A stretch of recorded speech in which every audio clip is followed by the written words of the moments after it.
আপনার চেহারা নূরের মতো উজ্জ্বল হয়ে যাবে শুধুমাত্র যদি একটি আমল আপনি করতে পারেন। অজু করার সময় পানি যখন আপনার চেহারায় দিবেন, আপনার চেহারায় পানি দেওয়ার সময় শুধুমাত্র একটি দোয়া আপনি পড়বেন, আপনার চেহারা থেকে মেস্তা, ব্রণ এবং চেহারার বিভিন্ন রকম কালো দূর হয়ে যাবে এবং চেহারায় সৌন্দর্য এবং লাবণ্য ফুটে উঠবে এবং চেহারায় যেন নূর চলে আসবে ইনশাআল্লাহ। অনেকে দেখা যায় সুন্দর কিন্তু দেখতে ভালো লাগে না, কিন্তু অনেকে কালো কিন্তু তারা দেখতেও ভালো লাগে। এটি হচ্ছে আল্লাহ তাআলার পক্ষ থেকে একটি রহম। চেহারা সৌন্দর্য বৃদ্ধি পাওয়া আল্লাহ তাআলা দোয়া কবুল করার মাধ্যম, চেহারা সৌন্দর্য বৃদ্ধি পাওয়া গুনাহ মাফ হয়েছে এটার মাধ্যম। প্রিয় ভাইরা আমার, এটা অত্যন্ত গুরুত্বপূর্ণ আমল, সকলেই করবেন। যখন আপনি অজু করবেন, অজু করার সময় পানিটা যখন চেহারায় দিবেন, ওই পানির মধ্যে 3 বার পরে ফু দিবেন।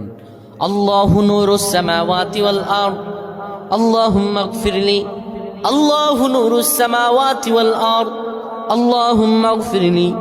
এই দোয়াটি 3 বার পরে সেই পানির মধ্যে ফু দিয়ে পানিটা চেহারার মধ্যে লাগাবেন। আমার আল্লাহ আপনার চেহারার